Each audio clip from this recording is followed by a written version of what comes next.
প্রিয় শিক্ষার্থীরা, আশা করি সবাই ভালো আছো। Karnaphuli A J Chowdhury college কর্তৃক আয়োজিত অনলাইনে ভিডিও ভিত্তিক ক্লাসে তোমাদের স্বাগত জানাচ্ছি। আমরা আজকে যে ক্লাসটি করতে যাচ্ছি সেটি আমাদের দ্বাদশ শ্রেণীর জন্য ষষ্ঠ অধ্যায় আর্থিক বিবরণী বিশ্লেষণের চতুর্থ ক্লাস। এটি তোমরা আশা করি গত ক্লাসে তোমরা জেনেছো কীভাবে একটি ব্যবহারিক সমস্যার সমাধান করতে হয়, কোন কোন ধাপ অনুসরণ করে আমরা অঙ্কটা করিয়েছি সেটা তোমরা আশা করি দেখেছো এবং আমি আশা করব তোমরা বাসায় এগুলো অনুশীলন করেছো। আজকে আমরা আরেকটি ব্যবহারিক সমস্যা নিয়ে এসেছি। সম্মিলিত বোর্ড 2018 সালের দ্বিতীয় বোর্ডের অঙ্কটি। 2018 সালে সম্মিলিত বোর্ডের দুইটি অঙ্ক এসেছে। মোট 8টি বোর্ডকে দুভাগে ভাগ করে প্রথম 4 বোর্ডে একটি কোয়েশ্চেন, দ্বিতীয় 4 বোর্ডে আরেকটি কোয়েশ্চেন এখানে করেছে। তা আমরা আজকে পরবর্তী কোয়েশ্চেনটার আনসার করতে চেষ্টা করব। তোমরা দেখে নাও। এটি হলো তোমাদের, আশা করি তোমাদের সবার সাথে তোমাদের পাঠ্য বই আছে, পাঠ্য বই তোমরা এই প্রশ্নটা দেখে নাও। এটি হলো সম্মিলিত বোর্ড 2018 কসেট আব্রাজ লিমিটেড এর। আমি একটু পড়ছি, সবাই শোনো। আব্রাজ লিমিটেড এর 2017 সালের 31 ডিসেম্বর তারিখে আর্থিক অবস্থার বিবরণী নিম্নে প্রদত্ত হলো। আর্থিক অবস্থার বিবরণী দুটি অংশে এখানে বিভক্ত। একটি অংশ হলো মূলধন ও দায়, আরেকটি অংশ হলো সম্পদসমূহ। আমরা জানি এই দুটি অংশ যখন আমরা করতে যাই তখন আমরা এই দুটি অংশ কিন্তু মিলে যাবে দুটিকে। মূলধন ও দায়ের অংশে কী আছে? প্রদেয় হিসাব, প্রদেয় নোট, ব্যাংক জমাতিরিক্ত, বকেয়া মজুরি, লাভ ক্ষতি হিসাবের উদ্বৃত্ত, এটাকে আমরা সংরক্ষিত আয়ের উদ্বৃত্ত বলতে পারি। দীর্ঘমেয়াদী ঋণ, সঞ্চিতি তহবিল, মূলধন সঞ্চিতি, সাধারণ শেয়ার মূলধন, এই সব মিলিয়ে টোটাল মূলধন ও দায় হলো 12,05,500। এরপরে আছে সম্পদসমূহ, নগদ তহবিল, আসবাবপত্র, অবলেখকের দস্তুরি। এটা তোমরা যখন শেয়ার মূলধন করেছিলে, শেয়ার মূলধন সংগ্রহের অঙ্ক করেছিলে, তখন তোমরা অবলেখকের দস্তুরি কী সেটা জেনেছো আশা করি। এটি হলো আমাদের একটা অবাস্তব সম্পদ, অলিক সম্পদ। মোটর গাড়ি, মজুদ পণ্য, প্রাপ্য হিসাব, প্রাথমিক খরচাবলী। প্রাথমিক খরচাবলী আমরা সেই মূলধন সংগ্রহের অঙ্কে করেছিলাম। কারবার গঠনের পূর্ববর্তী যে খরচগুলো সেগুলোকে আমরা প্রাথমিক খরচ বলি। এগুলো সব মিলিয়ে মোট হলো সম্পদ 12,05,500। দুই দিকেই এটা মিলিয়ে দেওয়া আছে। অন্যান্য তথ্যাবলী, মোট বিক্রয় 9 লক্ষ টাকা, যার মধ্যে 60% ধারে বিক্রয়, অর্থাৎ টোটাল যে বিক্রয়টা আছে তার 60% ধারে বিক্রয়। বিক্রিত পণ্যের ব্যয় দেওয়া আছে এখানে 5,30,000 টাকা। গত অঙ্কে আমরা বিক্রিত পণ্যের ব্যয়টা পাইনি, হ্যাঁ, এখন বিক্রিত পণ্যের ব্যয়টাও দেওয়া আছে। এবং পরিচালন ব্যয়, যেগুলো আমরা আয় বিবরণী করতে আমাদের বিক্রিত পণ্যের ব্যয় লাগে, বিক্রয় লাগে, পরিচালন ব্যয় লাগে, এগুলো দ্বারা আমরা আয় বিবরণী প্রস্তুত করছি। আয় বিবরণী প্রস্তুতের জন্য যে সকল তথ্যগুলো দরকার, এখানে সব তথ্যগুলো এখানে নিচে অন্যান্য তথ্যাবলীর মধ্যে দেওয়া আছে। এরপর একটি তথ্য দেওয়া আছে, কোম্পানি 25% হারে আয়কর প্রদান করে থাকে। এবার আমরা করণীয় বিষয় দেখব। ক অংশে চাওয়া হয়েছে অলিক সম্পদের পরিমাণ, খ অংশে চাওয়া হয়েছে চলতি অনুপাত ও কার্যকরী মূলধনের পরিমাণ। কার্যকরী মূলধন অনুপাত চাওয়া হয়নি, কিন্তু মূলধনের পরিমাণ। তোমরা প্রশ্নটা পড়ার সময় খুব ভালোভাবে দেখবে। বিনিয়োজিত মূলধনের আবর্তন হার, বিনিয়োজিত মূলধনের উপর আয় অনুপাত, বিনিয়োজিত মূলধন, তিন জিনিস, ঠিক আছে? তোমরা খুব ভালো করে দেখবে কি অনুপাত চাওয়া হয়েছে নাকি শুধুমাত্র বিনিয়োজিত মূলধন চাওয়া হয়েছে। এটা যদি তোমরা ভালো করে না পড়ো তাহলে কিন্তু বাড়তি আনসার করে আসবে, যার কোনো মূল্যায়ন হবে না। তাহলে এখানে আমাদের চাওয়া হয়েছে কার্যকরী মূলধনের পরিমাণ। এরপর চাওয়া হয়েছে বিনিয়োজিত মূলধনের আয় অনুপাত ও বিনিয়োজিত মূলধনের আবর্তন অনুপাত। এখানে দুটি অনুপাতে চাওয়া হয়েছে, নির্ণয় করো। জানি না আমি স্বল্প সময়ের মধ্যে পুরো অঙ্কটা করতে পারবো কি না, তারপর আমরা চেষ্টা করব যতটুকু সম্ভব অতটুকু নির্দিষ্ট সময়ের মধ্যে করার জন্য। তোমরা খুব ভালো করে দেখবে। আজকে আমরা খুব দ্রুত অঙ্কটা করে যাব, হ্যাঁ। আর যেহেতু গত ক্লাসে আমি বিস্তারিত বুঝিয়েছিলাম তোমাদেরকে, আশা করি তোমরা ধরতে পারবে আমরা কীভাবে অঙ্কটা করব। সবাই ভালো করে খেয়াল করো। প্রথমে আমার চাওয়া হয়েছে অলিক সম্পদের পরিমাণ। তাহলে আমরা ক দিয়ে লিখব অলিক সম্পদের পরিমাণ। কোনো অনুপাত চাওয়া হয়নি, শুধু পরিমাণটা চাওয়া হয়েছে এখানে, ঠিক আছে? তাহলে আমাদের এখানে অলিক সম্পদ, আমরা সম্পদের দিকে দেখলেই বুঝতে পারবো অলিক সম্পদ কোনটি। এখানে নগদ তহবিল, আসবাবপত্র, অবলেখকের দস্তুরি একটা পেলাম। মোটর গাড়ি, মজুত পণ্য, প্রাপ্য হিসাব, প্রাথমিক খরচ, আরেকটি পেলাম, দুটি এখানে অলিক সম্পদ। তাহলে আমরা লিখব, ছোট একটি ছক করেও করতে পারো, না করলেও চলবে, ছক না করেও করলেও চলবে। অলিক সম্পদ দুটি, বিবরণ টাকা। একটি ছিল অবলেখকের দস্তুরি, এটি হলো 35,000। আরেকটি ছিল প্রাথমিক খরচাবলী,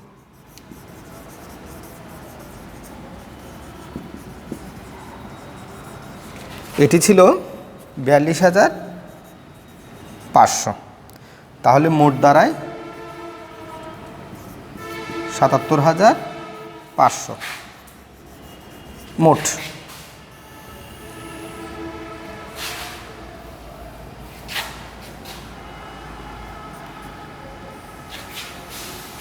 সুতরাং অলিক সম্পদের পরিমাণ 77,500 টাকা। ঠিক এভাবে তোমরা অঙ্কটা করতে চেষ্টা করবে, তাহলে তোমাদের আর এখানে নাম্বার কাটার কোনো সম্ভাবনাই থাকবে না। এরপর আমাদের শিক্ষার্থীরা তোমরা আরেকবার দেখে নাও, এখানে ক অলিক সম্পদের পরিমাণ, বিবরণ টাকা। অলিক সম্পদের পরিমাণের মধ্যে আমার দুটি অলিক সম্পদ এখানে প্রশ্নানুসারে আছে। একটি হলো অবলেখকের দস্তুরি 35,000 টাকা, আরটি প্রাথমিক খরচাবলী 42,500 টাকা। তাহলে দুটি যোগ করলে হয় কত? 77,500 টাকা। সুতরাং অলিক সম্পদের পরিমাণ 77,500 টাকা। আশা করি সবাই বুঝতে পেরেছ। প্রাসঙ্গিকক্রমে আমি আবার বলি, অলিক সম্পদ আরও কয়েকটি আছে, শেয়ার অবহার, ঋণপত্রের অবহার, হ্যাঁ, তারপরে লাভ ক্ষতি হিসাবের ডেবিট উদ্বৃত্ত, এরপর আসে তোমার বিলম্বিত বিজ্ঞাপন। এগুলো তোমরা মনে রাখবে, এগুলো অলিক সম্পদের মধ্যে পড়ে। এরপর আমাদের খ অংশে আমরা আসি, চলতি অনুপাত ও কার্যকরী মূলধন অনুপাত নির্ণয়। চলতি অনুপাত ও কার্যকরী মূলধন অনুপাত নির্ণয়। এখানে দুইটি চাওয়া হয়েছে, চলতি অনুপাত ও কার্যকরী মূলধন অনুপাত। গত অঙ্কে আমরা বিস্তারিতভাবে বিশ্লেষণ করে দেখিয়েছিলাম, আজকে অঙ্কটি আমরা আরেকটু অন্যভাবে করতে চেষ্টা করব। এখানে তোমরা চলতি অনুপাতে যেই সূত্রগুলো লাগে, অর্থাৎ চলতি অনুপাতে যে উপাদানগুলো লাগে সেগুলো আমরা আগে বের করে নেব, কার্যকরী মূলধন অনুপাতে যে উপাদানগুলো লাগে আমরা বের করে নেব, তারপর আমরা এগুলো সরাসরি অনুপাতের মধ্যে এগুলো আমরা প্রয়োগ করে ফেলব। তাহলে আমরা জানি চলতি অনুপাতের সূত্রটা কি? চলতি সম্পদ ডিভাইডেড বাই চলতি দায়। তাহলে এখানে দুটি উপাদান পাওয়া যাচ্ছে, চলতি সম্পদ, চলতি দায়। কার্যকরী মূলধন অনুপাত নির্ণয় করতে কি লাগে? চলতি সম্পদ, চলতি দায়। তাহলে আমরা এখানে সর্বসাকল্যে আমাদের এই দুইটি অনুপাত নির্ণয় করার জন্য যে উপাদানগুলো দরকার, সেই উপাদানগুলোর মোট হলো দুইটি অংশ, একটি চলতি দায় আর একটি চলতি সম্পদ। তাহলে এখানে আমরা প্রথমে চলতি দায় আর চলতি সম্পদগুলো গণনা দিয়ে বের করে ফেলি। প্রথমে লিখি গণনা কার্য।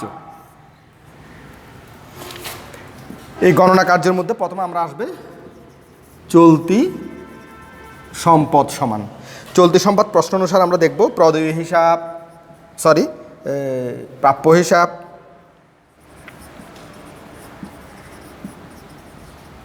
যোগ নগদ আগে নগদ তহবিল আছে সিরিয়ালি, তোমরা সিরিয়ালি আগে লেখো।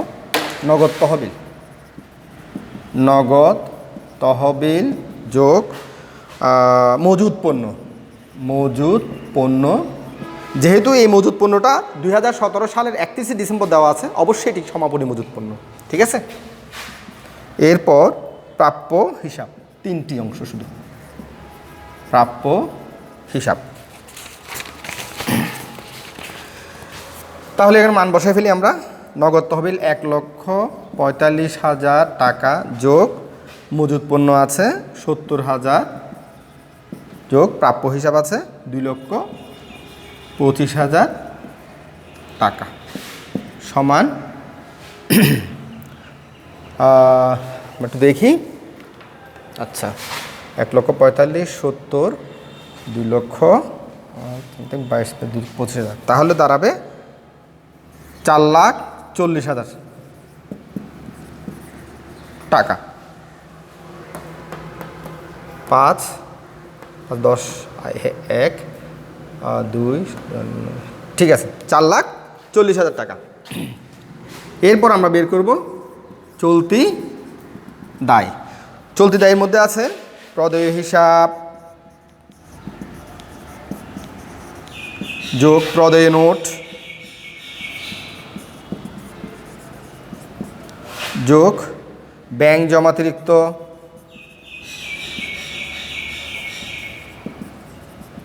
আরেকটি আছে বকেয়া মজুরি অপরিশোধিত খরচ আর কি। তাহলে এই চারটি আমরা চলতি দায়ের উপাদান পেলাম। তাহলে মোট চলতি দায়ের মান বসাই ফেলে আমরা। চলতি দায়টা কত হয়? পদে হিসাব দ্বারায় 1,90,000 দেওয়া আছে প্লাস প্রদেয় নোট 78,000 প্লাস ব্যাংক জমাতিরিক্ত 65,000 প্লাস 23,000। তাহলে আমরা একটু গণনা করে দেখি। 1,90,000 plus 78,000 plus 65,000 plus 2,23,000 equal to 3,56,000।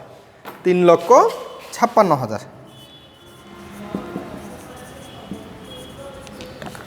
তাহলে আমরা শুরুতে গণনা কার্য করে আমরা যে উপাদানগুলো আমাদের এই অনুপাত নির্ণয়ের জন্য প্রয়োজন হবে সেগুলো আমরা বের করে নিলাম। গত ক্লাসে কিন্তু আমরা সরাসরি সূত্র লিখেছি, তারপর সূত্রে বিশ্লেষণ করেছি, তারপর আবার সুতরাং দিয়ে সূত্র মান বসিয়ে আমরা অঙ্কটা করেছি। ওটা একটা পদ্ধতি। এখানে আরেকটা পদ্ধতি হলো যে অনুপাতগুলো আমাদের নির্ণয় করা লাগবে, তার উপাদানগুলো, তার সূত্রের উপাদানগুলো আমরা আগে গণনা কার্য করে নির্ণয় করে ফেলবো। এরপরে আমরা রোমান 1 রোমান 2 দিয়ে আমরা অনুপাতগুলো সরাসরি মান বসিয়ে অনুপাতগুলো কী করে ফেলবো? নির্ণয় করে ফেলবো। আমরা এই পদ্ধতি অনুসরণ করেছি এক্ষেত্রে। এখন তাহলে আমরা কি দেখব? আমরা এখন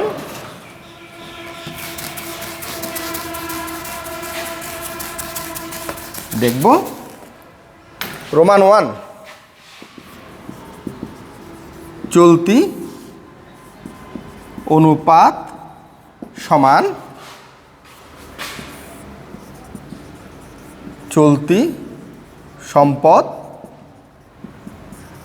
চলতি দায়। তাহলে আমাদের চলতি সম্পদ ছিল 4,40,000,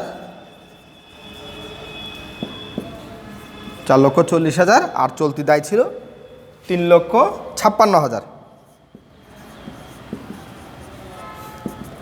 তাহলে এটা আমরা ক্যালকুলেশন করে দেখব। 4,40,000 ভাগ 3,56,000 ইকুয়াল টু 1.24 লেখা যায়। 1.24:1 কেন আমরা দিই সেটা তোমাদেরকে গত ক্লাসে বুঝিয়েছিলাম। এরপর আমাদের আসবে কার্যকরী মূলধন। এখানে অনুপাত চাওয়া হয় নাই, চাওয়া হয়েছে কার্যকরী মূলধনের পরিমাণ। কার্যকরী মূলধনের পরিমাণ শুধু কার্যকরী মূলধনটা আমরা বের করব। কার্যকরী মূলধন সূত্র আমরা নিশ্চয়ই জানি, চলতি সম্পদ বিয়োগ চলতি দায়। তাহলে চলতি সম্পদ 4,40,000 বিয়োগ 3,56,000 টাকা সমান এটা দাঁড়াবে আমাদের 4,40,000 বিয়োগ 3,56,000 সমান 84,000 টাকা। তাহলে শিক্ষার্থীরা আশা করি তোমরা বুঝতে পেরেছ। এখানে আমরা কি করেছি আমি আবার দেখাচ্ছি তোমাদের। চলতি অনুপাত ও কার্যকরী মূলধন অনুপাত নির্ণয়, এই অঙ্কটা করতে গিয়ে আমাদের এই অনুপাতগুলোতে যে সকল উপাদানসমূহ দরকার হবে এগুলো আমরা আগে ক্যালকুলেশন করে বা গণনা কার্য করে বের করে নিলাম। আমরা এগুলো অ্যানালাইসিস করে মনে মনে অ্যানালাইসিস করে দেখতে পেলাম আমাদের এখানে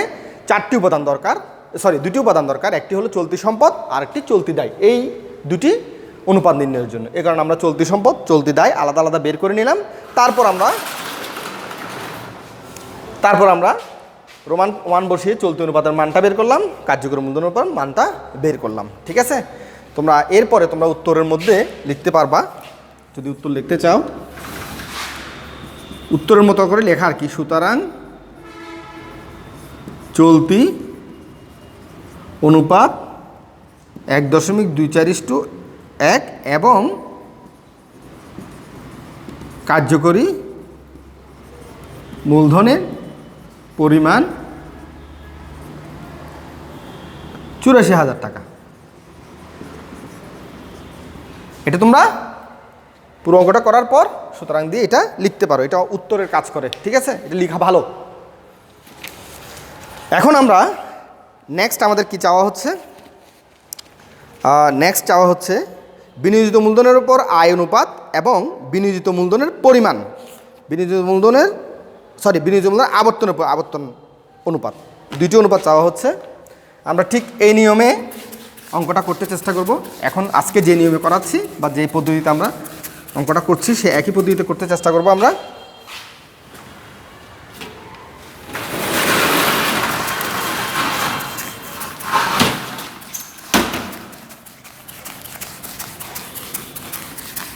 আমরা প্রথমে দেখব যে এই বিনিয়োজিত মূলধনের আয় অনুপাত এবং বিনিয়োজিত মূলধনের আবর্তন অনুপাত, এই দুটি অনুপাতে আমাদের কি কি উপাদানগুলো লাগবে সূত্রের মধ্যে।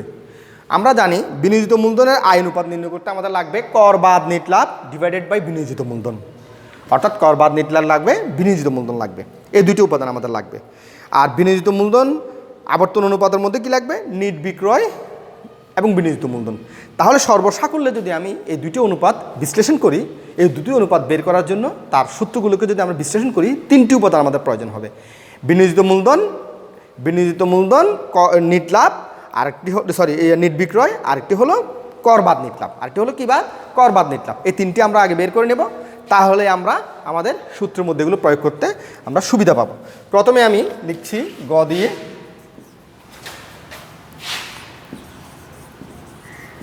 বিনিয়োজিত মূলধনের আয় অনুপাত ও বিনিয়োজিত মূলধন আবর্তন অনুপাত, বিনিয়োজিত মূলধন আবর্তন অনুপাত।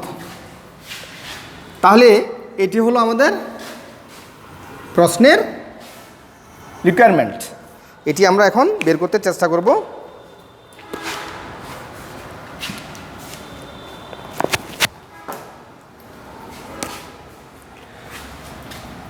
আমাদের কি কি লাগবে এটা আমরা গণনা কার্য করব। গণনা কার্য এর আন্ডারে আমরা প্রথমে বের করব কর বাদ নিট লাভ বের করব, কর বাদ নিট লাভ।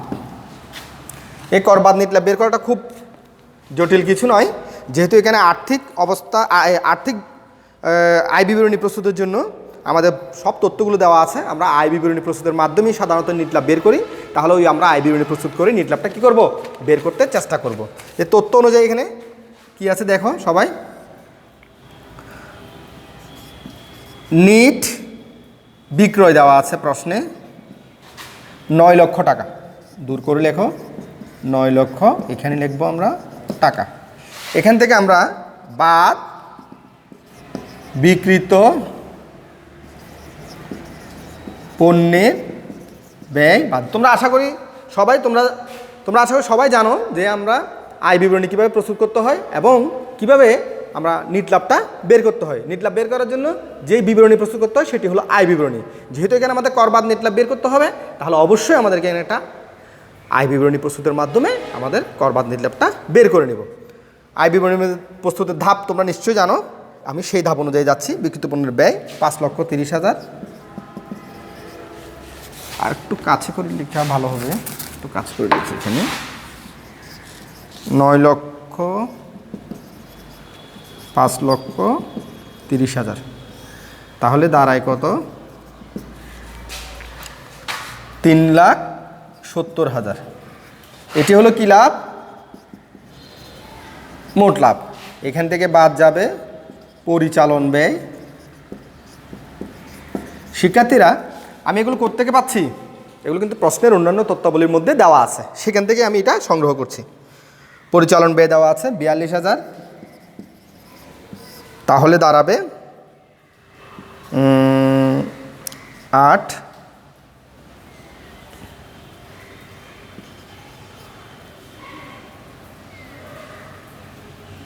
2 3 আর 10 1 ঠিক আছে। এটা হবে পরিচালন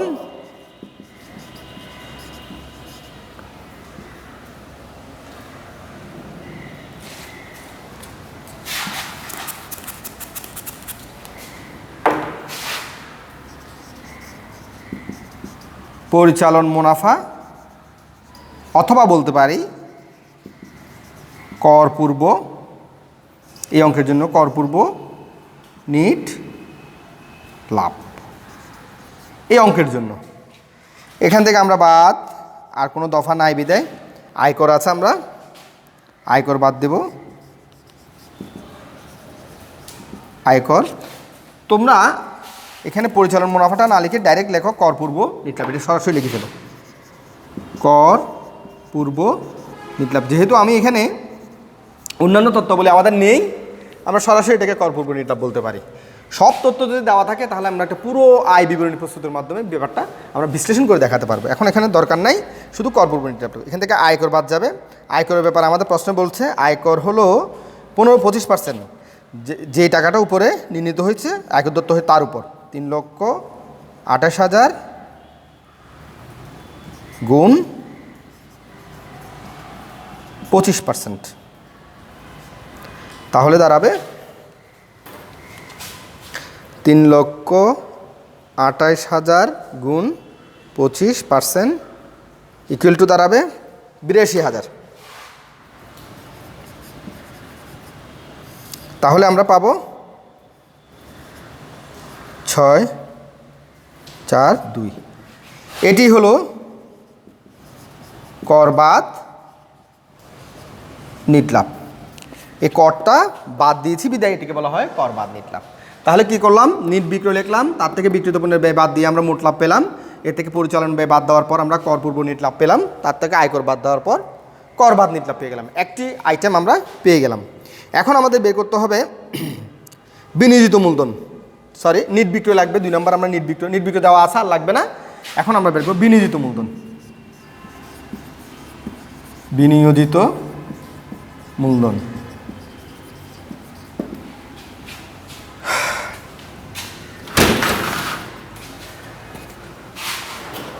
জায়গা স্বল্পতার কারণে আমি এখানে পাশাপাশি লিখেছি, তোমরা পরীক্ষায় নিচে নিচে লিখতে পারবে। বিনিয়োজিত মূলধনের সূত্র আমরা এই অঙ্কে ইউজ করব। মোট সম্পদ আমাদের অঙ্কে দেওয়া আছে 12,05,000, 12,05,500 টাকা মোট সম্পদ। এখান থেকে বাদ চলতি দায়, আমরা চলতি দায় ইতিপূর্বে নির্ণয় করে এসেছিলাম খ অংশের মধ্যে, সেখানে আমরা 3,56,000 পেয়েছিলাম। তাহলে 500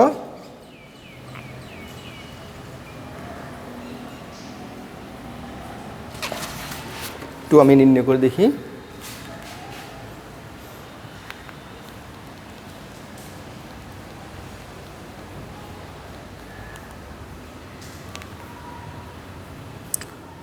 এখানে আমাদের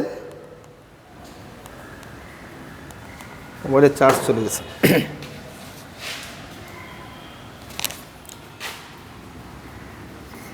7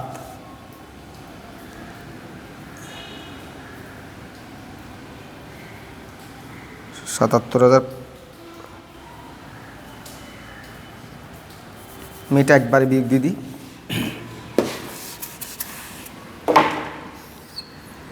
0,0,500 15। তাহলে এখানে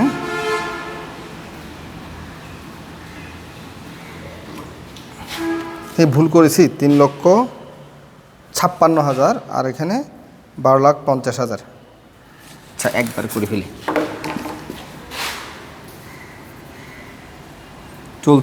চলতি দেয় বাদ দ্রুত করতে গেলে অলিক সম্পদ মৌলিক সম্পদ আছে এখানে ৭৭,৫০০। তাহলে দাঁড়াবে ১২,০৫,৫০০ বিয়োগ ৩,৫৬,০০০ বিয়োগ ৭৭,৫০০ সমান ৭,৭২,০০০।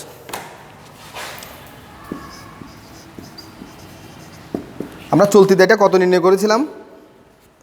চলতি দায় ছিল চলতি দায়ে ছিল আমাদের প্রাপ্য হিসাব প্রদেয় হিসাব ১,৯০,০৭৮,০০০।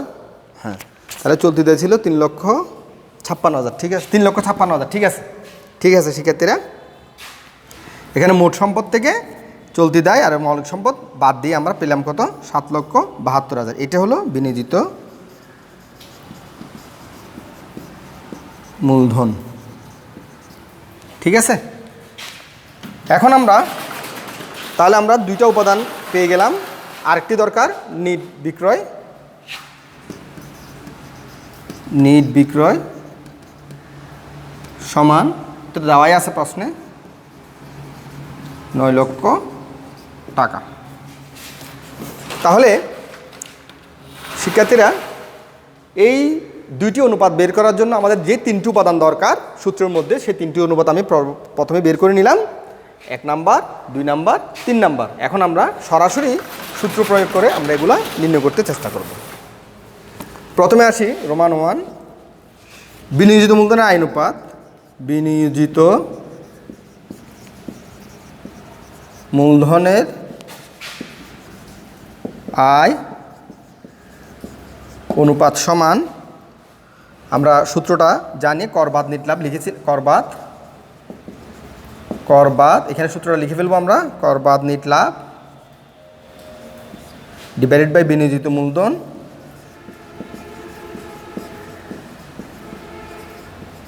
গুণ ১০০। তাহলে দাঁড়ায় কত? করবাদ নিট লাভ কত দাঁড়ালো? ২,৪৬,০০০। আর আমাদের বিনিয়োজিত মূলধন দাঁড়ালো কত? ৭,৭২,০০০ গুণ ১০০। তাহলে ২,৪৬,০০০ গুণ ১০০ ভাগ ৭,৭২,০০০। তাহলে ৩১.৮৭ লেখা যায়। ৩১.৮৭%, যেহেতু এখানে শতকরা হার দেওয়া আছে এই কারণে পার্সেন্ট ইউজ করলাম। বিনিয়োজিত মূলধনের আয় অনুপাত বের হয়ে গেল আমাদের ৩১.৮৭%। এখন হলো বিনিয়োজিত মূলধনের আবর্তন অনুপাত। বিনিয়োজিত মূলধনের আবর্তন অনুপাত সমান, সূত্রটা হলো উপরে হবে নিট বিক্রয়, নিচে বিনিয়োজিত মূলধন। আমরা যেহেতু এখানে আবর্তন অনুপাত চাওয়া হচ্ছে, আমরা নিশ্চয়ই জানি আবর্তন অনুপাত আমরা প্রকাশ করি বারে। তাহলে এখানে আমরা লিখব নিট বিক্রয় আমাদের দেওয়া ছিল ৯ লক্ষ,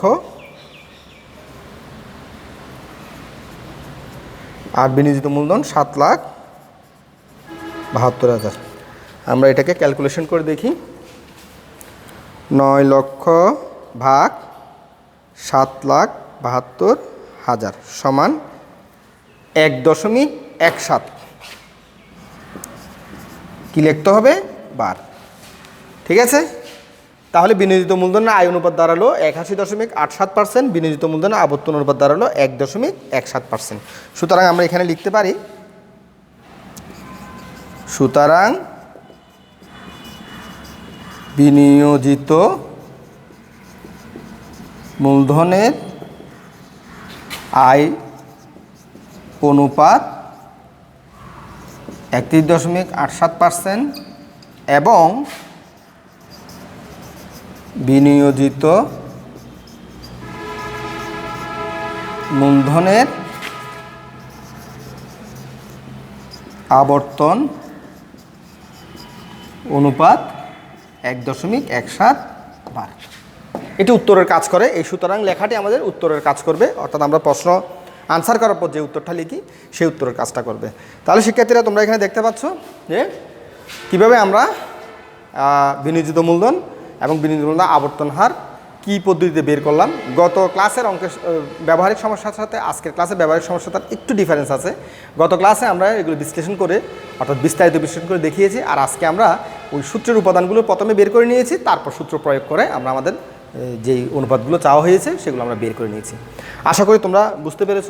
বাসায় আরও বেশি করে অনুশীলন করতে হবে, যেহেতু এটা সূত্রের অঙ্ক, যে যত বেশি অনুশীলন করবে সে তত ভালো করে এগুলো করতে পারবে।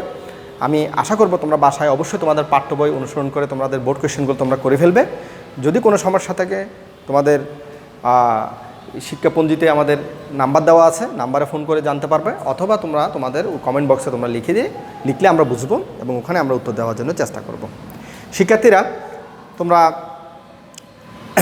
সামনে পরীক্ষা দেবে, তোমরা নিশ্চয়ই পরিবর্তিত সিলেবাস সম্পর্কে তোমাদের ধারণা আছে। এখন তোমরা ওই পরিবর্তিত সিলেবাসের বাইরে তোমরা পড়ার দরকার নেই, তোমরা ওর মধ্যে থেকে খুঁটিনাটি সব বিষয়গুলো পড়তে চেষ্টা করবে, কারণ তোমাদের প্রশ্নের প্রতিটি অধ্যায় থেকে কমপক্ষে 2টি অঙ্ক থাকবে। সুতরাং তোমরা বিস্তারিতভাবে এগুলো করতে চেষ্টা করবে। আজকে আমি এখানে শেষ করতে যাচ্ছি। যাওয়ার আগে তোমাদেরকে আবারও বলছি, যেহেতু হিসাব বিজ্ঞান একটি ব্যবহারিক সমস্যার বিষয়, তোমরা অবশ্যই বারবার অঙ্কগুলো অনুশীলন করবে, আর তোমাদের যেই MCQ কোয়েশ্চেনগুলো আছে এগুলো প্রতিনিয়ত তোমরা পড়ে যাবে। হ্যাঁ, তাহলে তোমরা ভালো করতে পারবে আমরা আশা করি। পরবর্তী ক্লাসের জন্য তোমাদেরকে আমি অনুরোধ করব, পরবর্তী ক্লাসও তোমরা অংশগ্রহণ করবে। এই বলে আমি এখানে শেষ করছি। আশা করি সবাই ভালো থাকবে। ধন্যবাদ সবাইকে।